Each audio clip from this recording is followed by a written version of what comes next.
start to put tension on my string drawback, I was like, okay, I'm gonna smoke. It's him. You can look at the horns when he's dead. I'm in the zone. Let the arrow go is perfect. When they lose their front shoulders, yeah, that's how you know they're smoking. Went about 5, 10 more yards. He probably went 20 yards total. Tipped them. We tried to get back up. I saw him pull up. We rushed 4 meters rods that night. We got like 156 and something like that. And then the next day we came up to 163 even.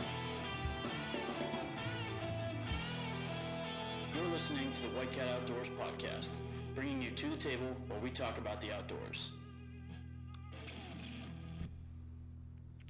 What's going on, everybody? This is episode 129 of the White Cat Outdoors podcast. In the past few weeks, we've been talking about like summer deer prepping, like food plots and stuff. But we're taking a break from that.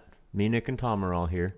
And we have a guest that we've heard from several times, my father, Frank. Howdy. How's everybody today? And he just got back from Alaska a few days ago, so taking a break from deer hunting, and we're moving up to Alaska to talk about what you had going on up there. And always a good time when you're up there. Always lots of crazy stories, big animals. So we're excited to talk to you about it. Well, thanks for having me on again. Mm-hmm. So, how long were you up there this time? 4 weeks. 4 weeks? Yep, we did 2 10-day hunts, and then you got your prep work on either end. So, And what part of Alaska were you in? we were southwest Alaska. This time we ended up on the Mulchatna River. That's part of the Nushagak River drainage. So,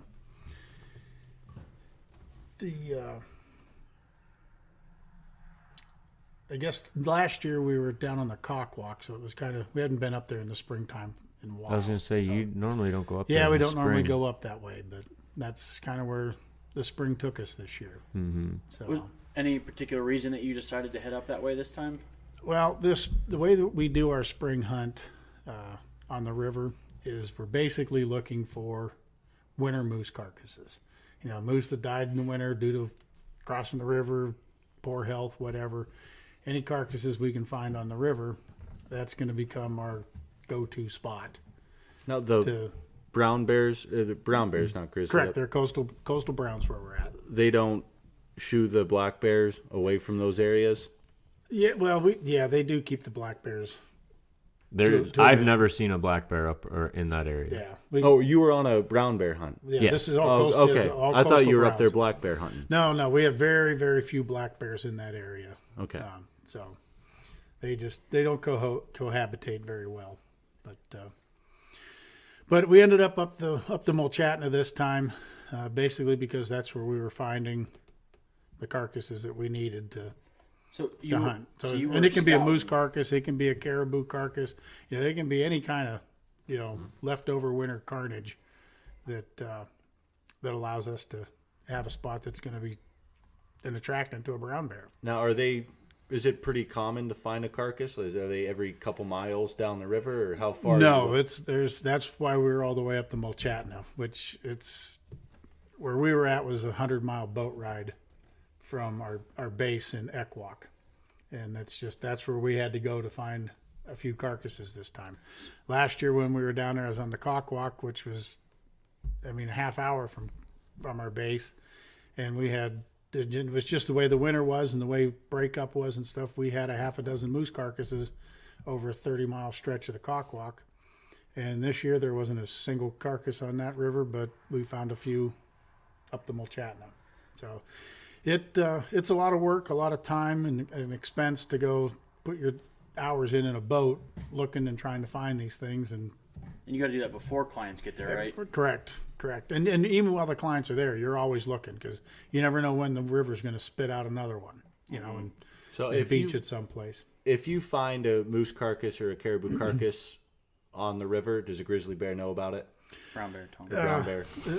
The brown grizzly, it's really not that big a difference. So, but they usually find them. It's very rare that one of those things washes up onto the bank, gets caught in a sweeper or the log jam or something. They find them and they get them pulled up on the banks. Well, that and- time of year, there's really nothing else up there for 'em. I mean, there's no salmon in the river to speak Correct. of. There's no berries growing on the tundra. It's Yeah, the only berries left are what froze into the tundra from the year before, and they're not. I mean, the bears will eat them. Don't get me wrong, but it's not that plentiful harvest Yeah. like you see in the fall.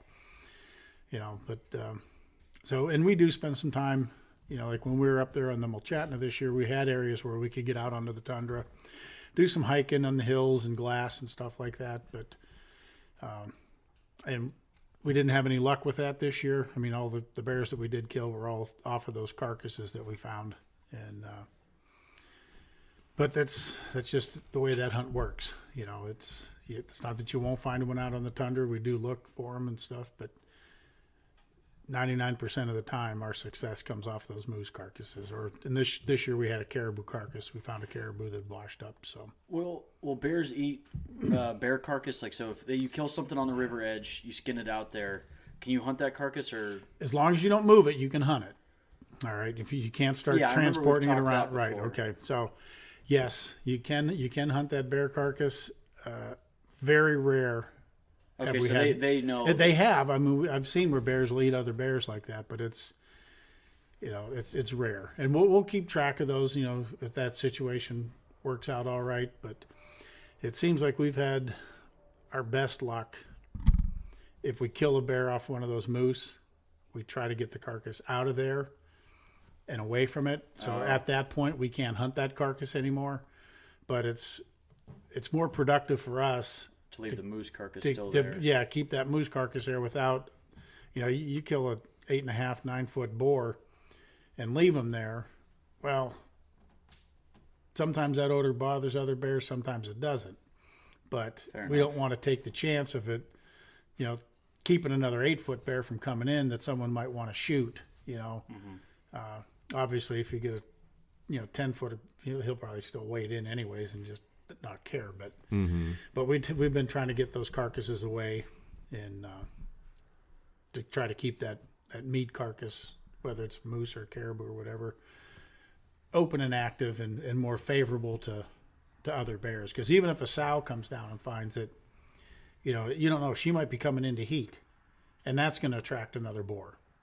So now you've got a sow down there feeding. She's coming into heat. You've got food. You've got stink from that. A lot of reasons for another boar to show up and want to be there. So it's not the most exciting hunt until things start happening. It's a lot of just sitting and waiting.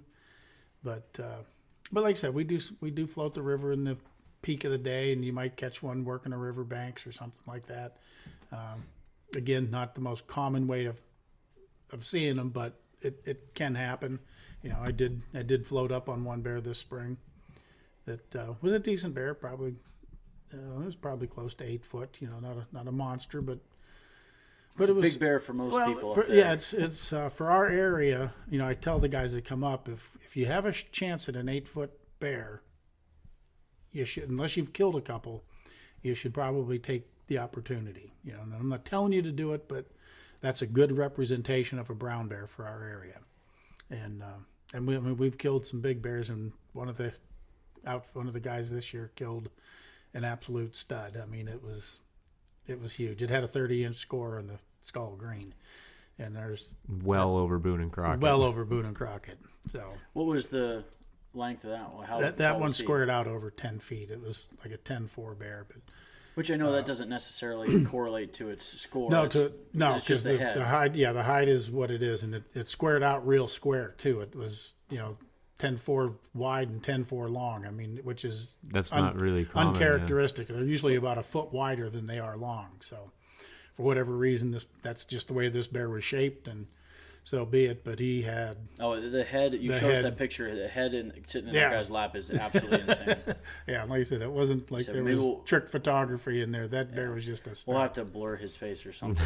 I'd like to let people see that one. Yeah, that thing's ridiculous. Yeah. No, shout out to Big Tony. He was the one that found that one this year. That's 2 years in a row for Tony. Yeah, the one he got Killing- last year was almost 10 feet. Yeah, it was over 9.5. Yeah. It was 2 years in a row. Tony got the big bear in the springtime, and we're all jealous of it. But that's the way it goes. He hunts hard. He hunts hard, and he puts his time in. He takes care of his clients, and that's what happens. So. But no, we had a great hunt this year. We had 2 groups of 3 guys. So there was myself, Brad Barron, who you guys have we've talked to him with here before, so I'm not afraid to throw his first and last name out there. The other guide in camp was Bo. So the 3 of us had 3 clients each of the 2 10-day hunts, and we went 2 for 3 on both seasons. The first season we had 3 fantastic guys from North Carolina. Give a big shout out to Chad, JJ, and Rance. Absolute cream of the crop when it comes to clientele. Everything you want in a client. Yeah, I mean, they were there to have fun. They were more happy when somebody else got a bear than they were if they got one themselves. You know, it was great guys to have in camp. Awesome.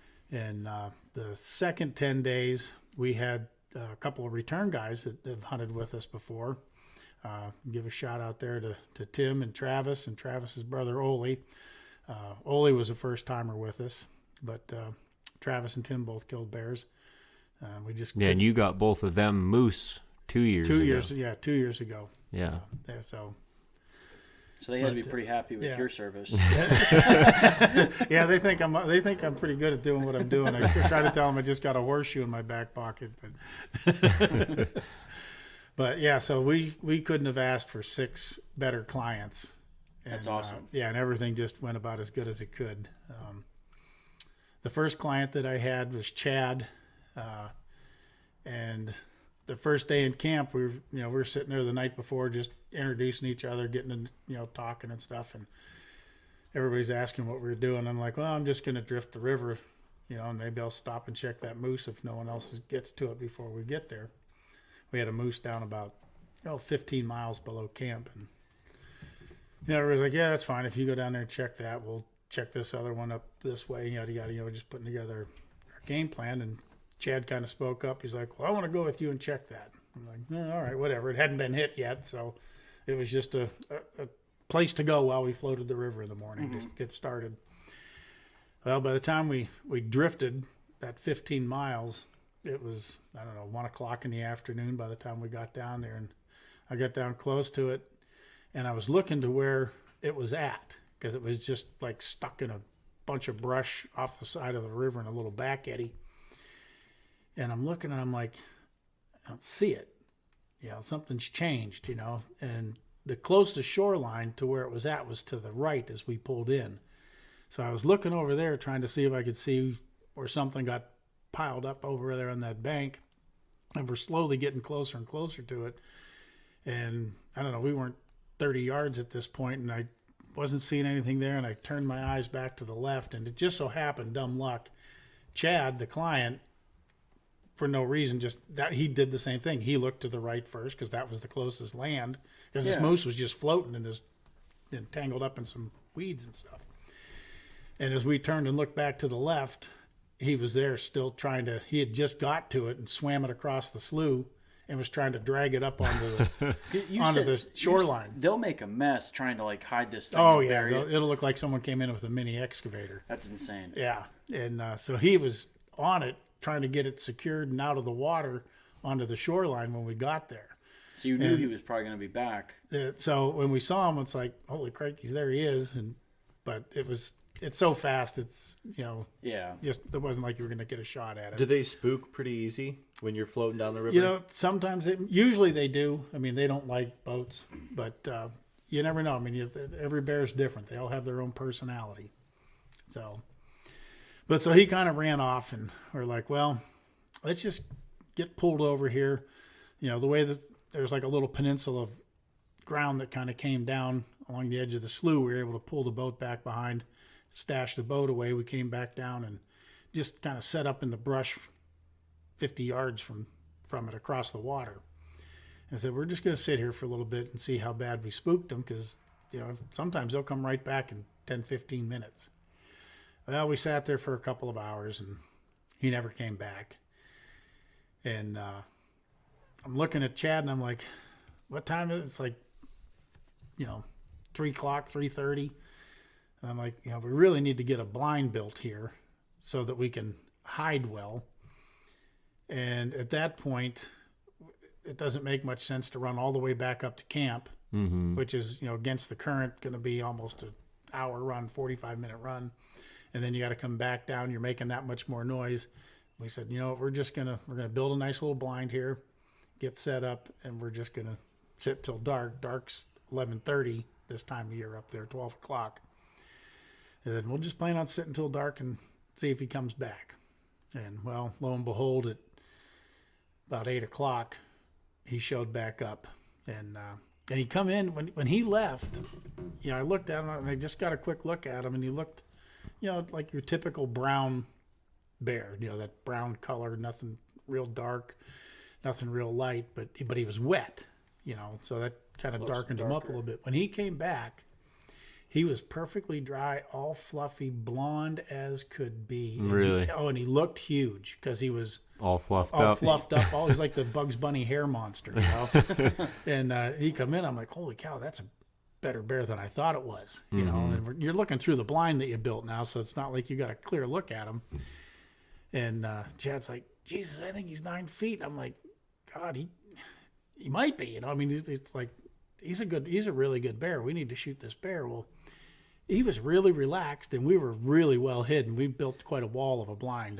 There was no way he was going to see us, and we just had little baseball-sized holes cut in it that we could peek through. And he's like, I got to get some pictures. So he puts his gun down, pulls up his cell phone. You figure as long as you guys don't spook him, he'll be there for a while. Oh yeah, he's coming to eat. He hadn't taken 2 bites out of this moose yet because we bumped him. And hey, what was that? It wouldn't be a podcast with Uncle Frank without a phone going on. Yeah, that's a fact. There, it's off now. Perfect. No sounds. I'm a busy guy. You are. But yeah, so he's going to be there a while. So he pulls out his phone and starts taking video of it. That's cool. And I'm sitting there thinking to myself, okay, this is kind of cool. This is great because usually you see something and guys are shooting. You got half a second before. Yeah, the guns are going off and you haven't even had a chance to really evaluate what happened. And Chad's just as relaxed as can be. He's taking pictures and the bear starts monkeying with that carcass again. And we go from crouch behind the blind taking pictures through the little peek holes and video to now we're standing behind the blind. And he's still filming it. We watched this bear for a half an hour. How far were you from it? 50 yards. Wow. That's 50 awesome. yards. And from a 8+ foot bear, it turned out to be just over 8 feet is what it turned out to be. It was kind of fun. And I kind of blew the call on that one. I thought it was little bit bigger than that. But it was all dry and fluffy. But you said, though, if it's over 8 foot, that's still it was still a good bear to shoot. I would never tell someone not to shoot that bear, And he'd never shot one before and stuff. But we decided early that it was a bear he was going to shoot. And then we just commenced to watching it for half an hour. And he's got all this video of it, pictures of it. And we're watching it wrestle with this moose and chew on it and crunch bones. And at what point did he decide, okay, I'm going to grab my gun now? Well, we got to the point where we were standing completely up. He did finally put his phone down and got his gun up. And now we're kind of got our head and shoulders are above the blind. But the bears had been there long enough now. He's comfortable. He's looking focused. He's not looking around anymore. He's paying attention.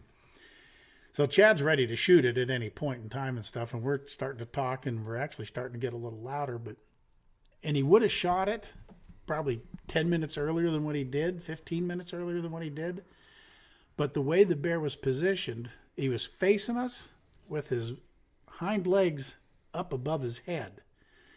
So you were like shooting through his face. Your best shot was to shoot him right in the head, or you're going to try to slide one up above him and spine him or, This wasn't a good shot. Which, no, it's not ideal because if you miss the spine, now you're going to hit one lung. And a one lung bear can go a long ways, and you really want that broadside shot so that you can take both lungs out. You take both their lungs out, and I'm telling you, they'll be within 50 yards of where they're at. They'll spin and pop a little bit right there, and then if they do try to get out of there, they don't go far when they can't breathe.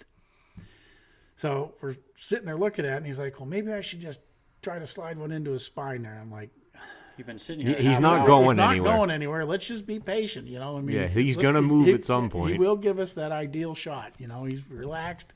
We're relaxed. Let's just let it happen. And like I said, it took about 30 minutes, but it finally did. And I think what happened was we started to make a little more noise talking, and he started that just there's kind of looking around a little bit more, like, am I hearing something? Still looking You know? at the carcass, but he's but still a focused little on bit, that. And then he yeah. kind of stood up, and then he turned broadside, and Chad shot. I mean, he hit him as perfect as you could, dead center, top to bottom, and a few inches behind the front shoulder. And A lot of his, like, that initial adrenaline of seeing the bear and everything probably had ran out, so he probably oh, was it did, a lot, without a he doubt. was probably way more calm. Absolutely.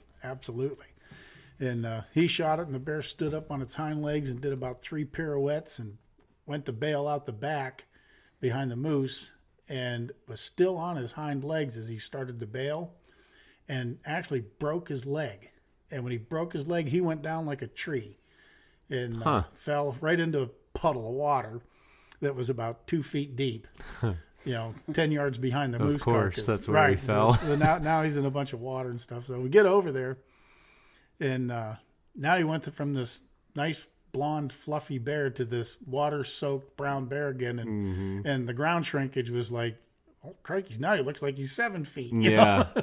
But Went we got from him 9 out. to 7 Went real from quick. 9 to 7, and then when we were all done with him, he was back to 8. So but Chad was pretty excited, and it was. I mean, I really enjoyed it because we had so much footage of him. Yeah. That's just typically not the way things Now, happen. will you get any of that footage? Is he going to email it to you? Or? Oh yeah. I just got back into town here a few days ago, and Yeah, I haven't even had a this week. chance to start following up with the guys that were in camp, and I got to give him a call, and I tell all the clients the same thing. Everybody I ever get in camp, I said the only thing I'll ever ask from you is pictures. You got to send me pictures. That's all I ever want. So, and he will. I'll get pictures from him, and his one buddy Rance shot a nice bear.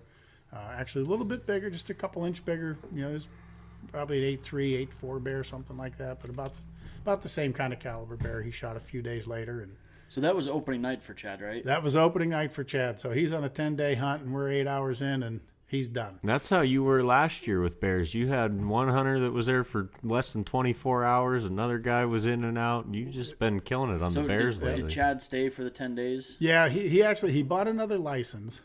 And, Oh, he did. That's cool. And he said, he goes, I really don't need to shoot another bear, and I don't want to shoot one until the other guys get one.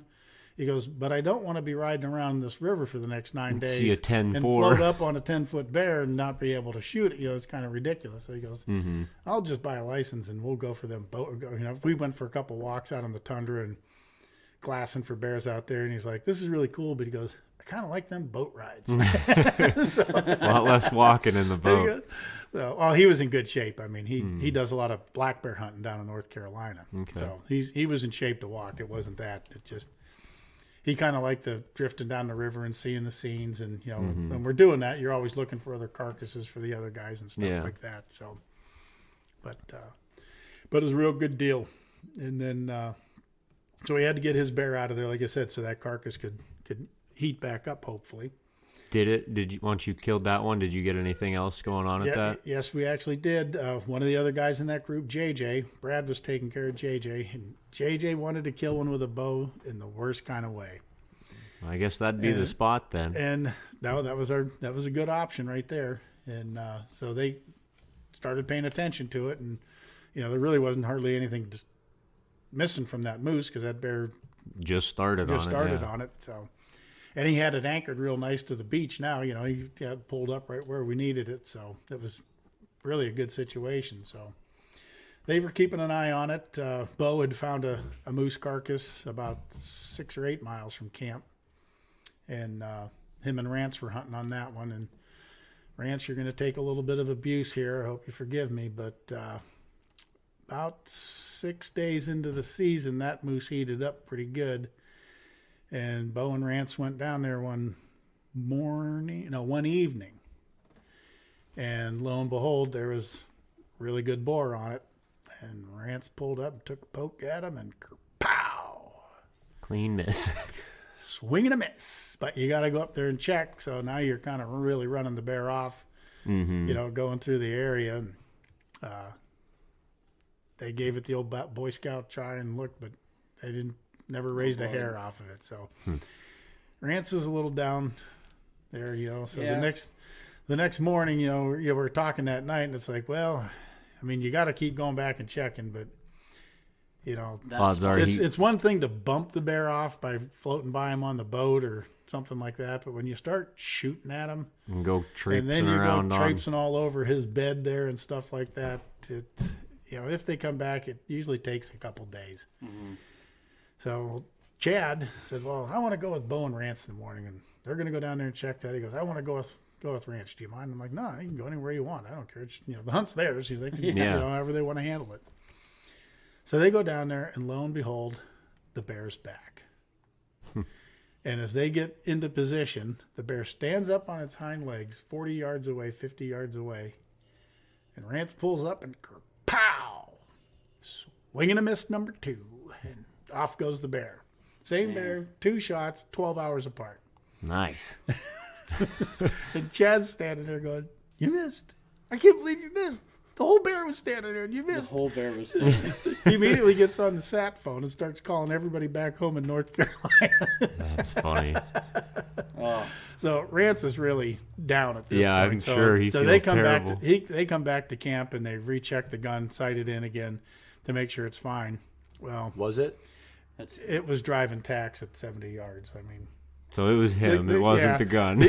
They when they came to camp, they shot, and they were hitting a 1 inch, maybe 1.5 inch square target at 70 yards, just keyholing it. So the 2 misses came. He checked it. He was still keyholing it, and Had to blame him on that. it's like, and Rance is just beside himself. Oh, He's yeah, like, I can't. Yeah, it's. and we're all sitting there in camp going, man, you got the gift of gifts, Yeah. And I mean, yeah, he can't be mad at you guys. oh It's- no, oh he wasn't. Oh no, I guess these guys were as. I mean, they got it. They understood it's as hunting. I mean, they knew how things worked. They picked up on it really quick, really well. So it's, I don't know, 4 o'clock, 5 o'clock in the afternoon, and they're gonna grab a bite to eat, and they've got nothing else to really do.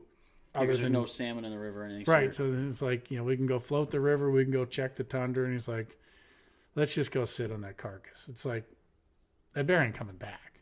You shot at it twice. Yeah, he's gone. You traipsed all over his bedroom twice.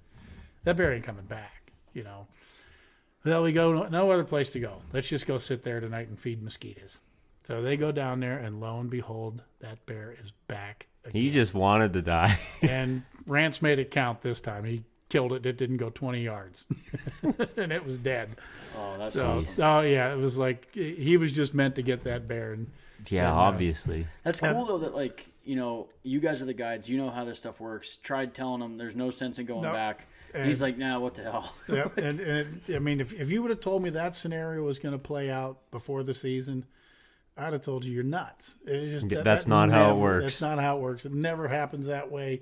You got the gift the second time around, but to sit there and just keep shooting at them. I guess it could be, like you said, you guys had a really hard time finding carcasses this year, which Yep. the Bears probably are having a hard time. So if, he knows that somebody's trying to kill him over there, but if he don't eat that moose, he's going to die. I think he felt he was pretty safe. The guy couldn't shoot very well. So. Safest place was right in front of that gun. So, but Do you think they're smart enough to realize that someone shooting at them is trying to kill them? No, I don't think that's what goes through a bear's head. It knows it's been disturbed. It knows it's been harassed, and it knows it's uncomfortable. But no, they're still animals. They don't process things the way we do.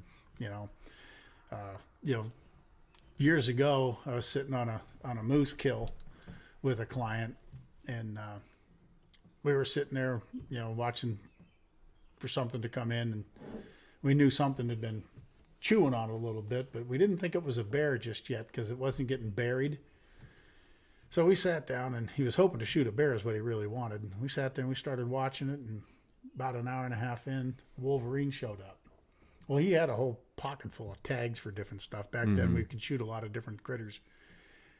And he goes, "Am I allowed to shoot that?" I says, "Well, yeah, you got this tag and this tag. I said, you don't have a Wolverine tag, but you got a caribou tag you can put on it. Mm-hmm. And that's what I like about Alaska. You can tag down. If you have a tag that's worth more than the tag of the animal, you're talking about monetary value. Yes. Yeah. So if you have a bear tag that costs $1,000, a moose tag only costs $800. So if you have a bear tag, you can put it on a moose. You can shoot the moose and put the tag on it. So I'm gonna just real quick. I'm gonna divert for a question. Yep. When you go to Alaska in the fall, do you recommend they all buy bear tags? It depends on what you're hunting. Some guys. No, because if you have no interest whatsoever in a bear, some guys will just buy a moose tag. So that's. But because there is, there's overlap, isn't there? Oh yeah. The seasons are in at the same time. So I mean, if you think you're willing to shoot a bear, by all means buy the bear tag. It's only $200 more. You already spent. Yeah. The money was getting there and paying for the outfitter. So you might as well have the bear tag, and then you can still shoot the moose. You can shoot a bear, and then if you want to buy another tag, you can buy another tag. So, but it all depends on how set you are on a particular animal. So, but anyway, so this guy says, "Fine, I'm going to shoot that Wolverine." He shoots the Wolverine, and he asks me, "Goes, do you think that's going to screw everything up?" I'm like, "There's nothing else around, just that Wolverine." Animals don't go, bang! Oh, someone just shot my buddy. I heard the shot a mile away. It's if they're not in close proximity to it, it doesn't. Not on their radar. Yeah, it's not on their radar. So he shoots this Wolverine. I kind of walk across the slough. We ain't 35 yards from it. I could get across there in my hip boots. I dragged the Wolverine back. Before I was done skinning the Wolverine, while we were sitting in the blind, a wolf showed up. Now, there ain't too many critters more sketchy than a wolf about just coming into some place they're uncomfortable. And he had a wolf tag, and he's like, "What do you think?" I'm like, "Shoot it." Standing right there, so he shoots this wolf. So now I'm walking back across the slough. I grab the wolf up, I drag it back across. I finish skinning off the Wolverine, start working on the wolf, get the wolf all done up, and about a half hour after the wolf was skinned off, a bear showed up. He shot a bear. So one evening we killed 3 critters. And it's you tell me how much they worry about gunshots. Yeah. If they're not in close proximity, they don't process things the way animals don't process it. Yeah. The way we do. When you shoot at that bear and miss him, he hears a loud bang. Generally sees you at that point and wants out of there because he correlates that bang to you now, and then you run up there to make sure you didn't hit him. So you're really disturbing him, but it's more your presence. All of a sudden, he's smelling you, hearing you. He doesn't know that bang meant a bullet just went by his head, or through the trees 20 yards from him. Good a shot you were. Wherever it may have ended up. So they just don't process things that way. They just know comfortable and uncomfortable. It's that plain and simple. So, but then eventually Chad's moose heated back up, and JJ and Brad got down there, and they had 2 nights in a row. They had a bear trying to come in, and with that bow, we had to get JJ set up a little bit closer to the carcass, and there just wasn't that ideal archery situation. Mm-hmm. For a brown bear, what are you guys comfortable, like where are you trying to get yardage wise? I like to see guys at 40 yards or less. I know it's a big target, and 50 yards is very doable. Even 60 yards is very doable. But every 10 yards you add, like you said, I just got done telling you about a guy that missed one with a rifle at the same distance. Mm-hmm. And I've seen a lot of critters missed at very short ranges with rifles. You throw a bow in their hand, that excitement level's way up. Mm-hmm. And I've known some pretty good archers to miss moose at 17 yards that could hit a Dixie cup at 60 yards with their longbow. No pressure. Right. When shooting targets and shooting critters, Very things change different. real fast. Yeah. Like I said, that excitement level goes up, and I get it because that's why you do it. I'm sitting there. I'm not even the one shooting it. I'm excited. Yeah. If you don't get excited, why are you out there? Mm-hmm. Exactly. So, but the bear tried to come in the one night. The wind kept swirling on them, and it just didn't work out. They kind of got eyes on it, but never had a shot opportunity. The following night, the bear tried to come in 3 times. And the one time, JJ only needed like 2 more steps out of it, and he was going to have a shot at it. But again, the wind just wasn't right. Working. And then the bear just couldn't tolerate that he could tell, he knew that something was up. He could smell them. He just so then he ended up just vacating Shut and never off came after back. that. So JJ, if he would have had a rifle, I mean, and we had one there for him. If he would have picked it up, he could have killed the bear with a rifle. He just couldn't get it with the bow. And but they all went home happy. It was all good. Yeah, I mean, if he would have went and shot it with the rifle, he'd have been wondering forever if maybe I the could have next got day with my bow. And that's so. I mean, like I said, in his mind, he was happy. He knew what he wanted to do, and he was close. And it's just the way it plays out sometimes. So, so like I said, 2 for 3 with that first group of guys. Bo and Rance got theirs. Chad and I did. Brad and JJ were really close. It was just a great camp, great hunt, great people. Can't wait to see them again. Looking forward to them. They sound like they're going to be return customers, or Yeah, I think that's a given. They It's seem wild pretty how happy. often you get return customers, because a lot of people think of like those Alaska hunts as like a once in a lifetime sort of thing, and for a lot of people it is, but you still have a very good handful of people that come back every year for those hunts. No, there's some very successful people out there, some pretty smart businessmen out there that enjoy the outdoors, and kudos to them for working hard and making their way in this world, because they can afford to enjoy those luxuries. And you got to kind of admire those people. That, get to do that stuff. You're Can part do of the that. business for them. Yeah. Like, you provide that service. Yeah. From, No, so you have to have customers. So it's always No. good to have a repeat guy. No, Alaska Elite Outdoors is doing a bang up job up there. Mike Vanstrom's, he puts everything he's got into it, And I tell you what, since you started working with him a couple years it's- ago, you guys have the every success year rate gets- has been ridiculous. yeah, no, we've done very well, and Mike puts everything he has right back into the business. He wants it to be a top notch class. Alaska Elite. Right. Yeah. No, and he wants it to be that way, and he does everything he can to make it that way. So it's been a pleasure working for him. It really has. So look forward to every season with him. Yeah. But I always chuckle the way that relationship started down at Harrisburg. Yeah. it's all because Whitey wanted to go to the sports Yeah. show. Didn't feel like going by myself, so. Because I swore I'd never go back to that sports show again. I got so sick of working it. And the next thing you know, I was working it again. Yeah. But no, that was a good deal. It's worked out really, really good. Very lucky, very fortunate. So then you had your next group of hunters. How much time did you have between them? A day or two? Or? Just a day. So when the North Carolina boys left, we got them out one morning. We actually had the next day off, and then it was late that evening that everybody else. Did you guys find any more moose or caribou or anything to hunt off of, or were you just sticking with the same? Brad and JJ had found a caribou. All right.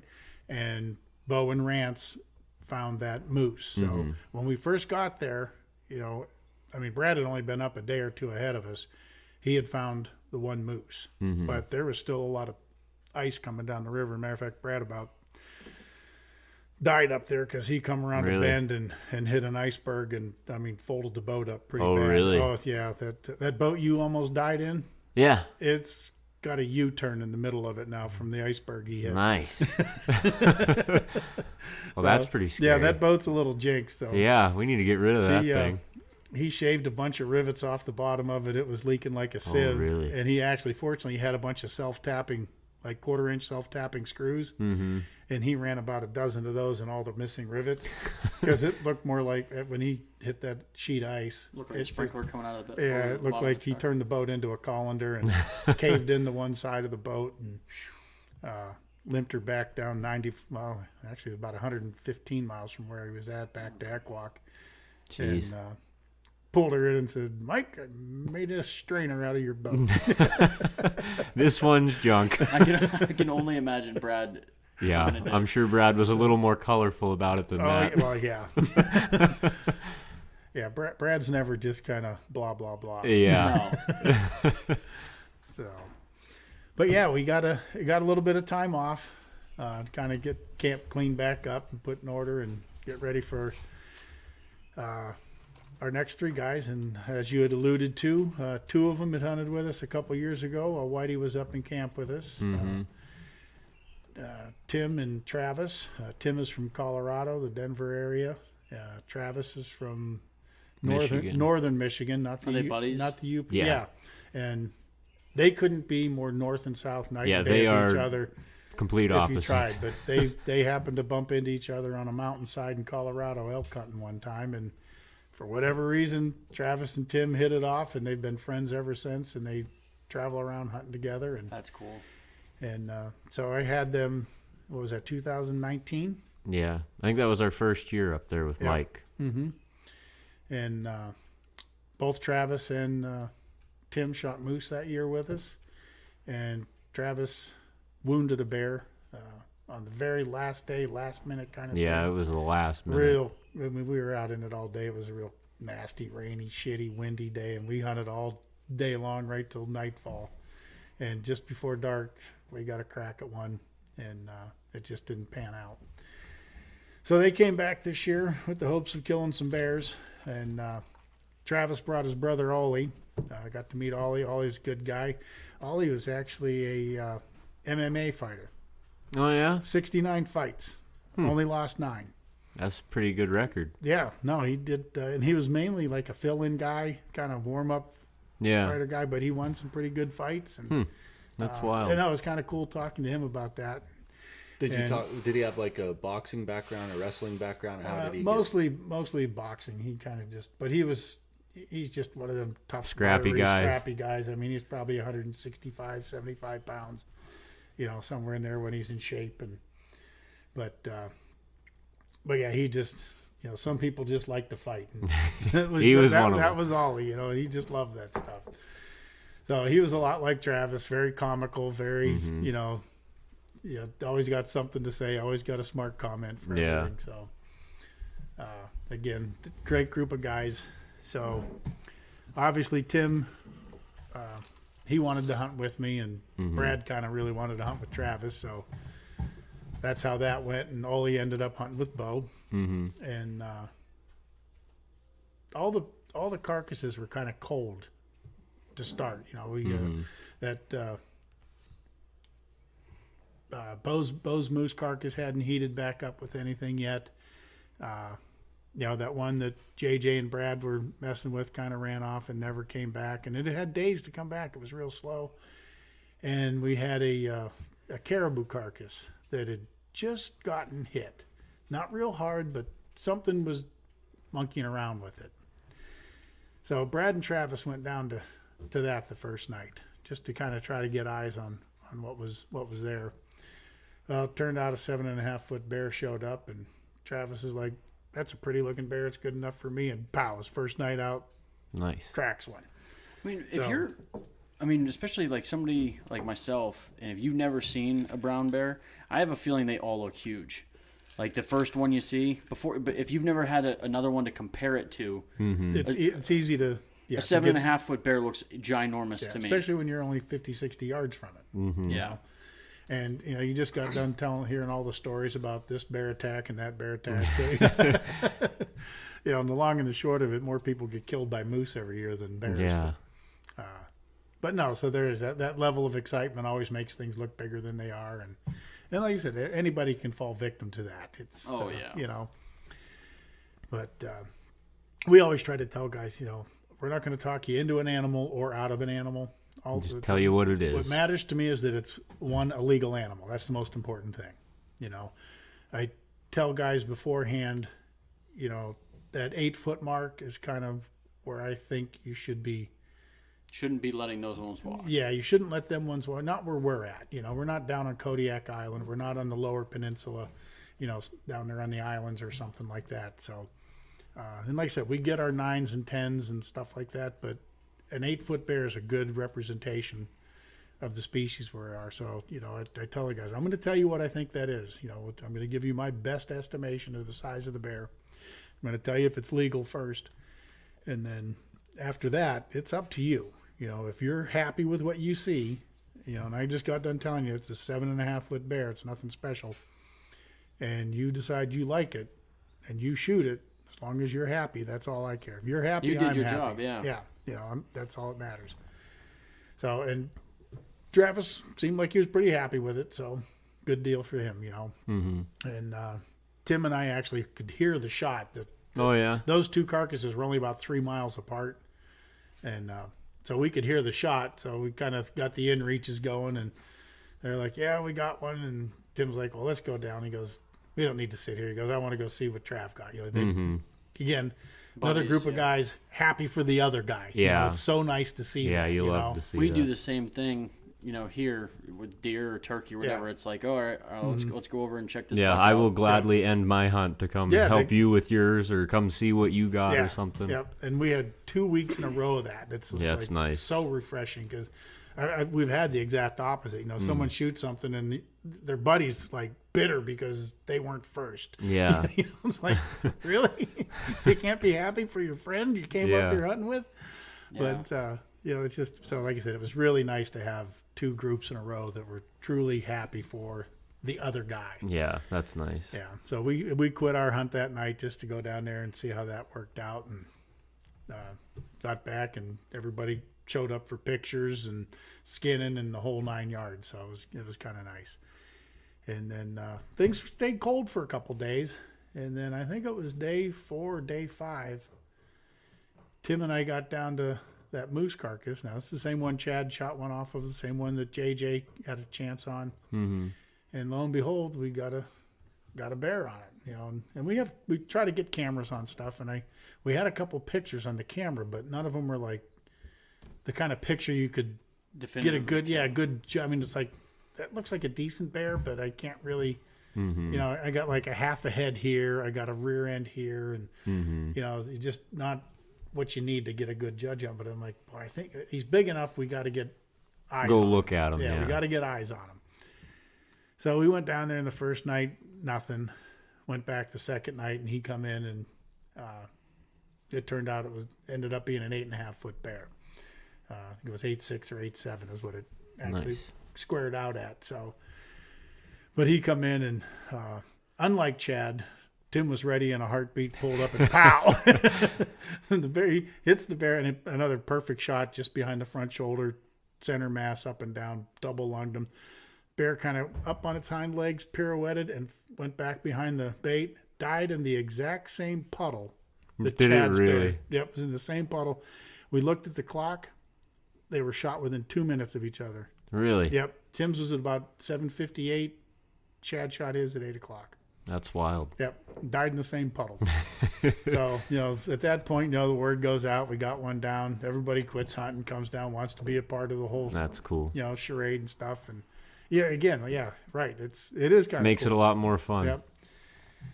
So now the only one we got left for 4 days, 5 days into a 10-day hunt, the only one we got left now is Ollie.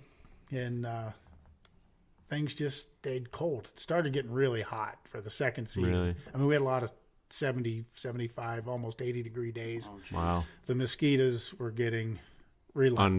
Unbearable. And, Bo and Ollie, they were hunting hard. I mean, they were out constantly. And we've only got about 4 hours of dark this time of year where we were at. So you don't get a lot of sleep. You end up napping on stands sometimes, stuff like that. But they were hitting it pretty hard. And then with about 3 days left, the moose carcass that Bo had got hit, and that one that Tim had just shot his off of got hit again. So now we got those 2 carcasses lit back up, and we don't have a good picture of either bear at these 2 carcasses. So it's like, where do we go? Yeah. Well, just because Bo had been setting up on that other one, he was more comfortable with getting in and out of there in that setup. He's like, well, let's go there the first night just to see what that is. It's close. We can stay late because it's closer to camp, and we'll see what that one does. So that's what their plan was. Bear never came back in. The following morning, Tim and I went down and checked that lower moose carcass because they went and sat on the upper one again in the morning. Mm-hmm. Well, now we had a picture. We had a bunch of pictures. Oh, he was there all night. And he was he was a stud. He was an honest 9, maybe Really? better bear. And Bo and Ollie literally camped there for the last 48 hours. They Really? took about 3 hours off to pull over to we had a spike camp down there. They went and crashed in there for a few hours. I mean, we'd run them down food and whatever they needed, we'd slip in and, take care of them and stuff. And that bear just would not show back up. He had his fill that night. Well, and I think part of it was, we were getting to the end of May. Breeding season's right around the corner. And I think he came in there and monkeyed around for an hour, ate a little bit, and I think he was on his way. I think he was cruising looking for a sow to breed more than he was worried about food. Happened upon a meal while he was doing that. Yep, that's honestly what I think happened. But Bo and Ollie put in as hard of 2 days as I've ever seen anybody put in, grinding out on a stand feeding mosquitoes. Yeah. And it just didn't. And Ollie was another one, wanted to kill his with a bow. Oh, really? Yeah. So, just with that bow, you're a little more exposed. You're a Makes little more things susceptible to being caught. And again, the wind wasn't ideal for him, but they gave it the old Boy Scout try. But it 2 out of 3 again. No lack of effort. Everybody hunted hard. Everybody got along really good. A lot of fun. Good. A lot of fun. It the hard part's going to be having another season as enjoyable. Yeah. Set the bar high there. They did. Those guys set the bar very high for ideal clientele. Very high. So, but that was spring brown bear with Alaska Elite Outfitters and Mike Vanstrom, and Nice. looking forward to the fall hunt. Moose and brown bear coming Will up. that be the here. next time you go up, or is there That'll any be summer? no.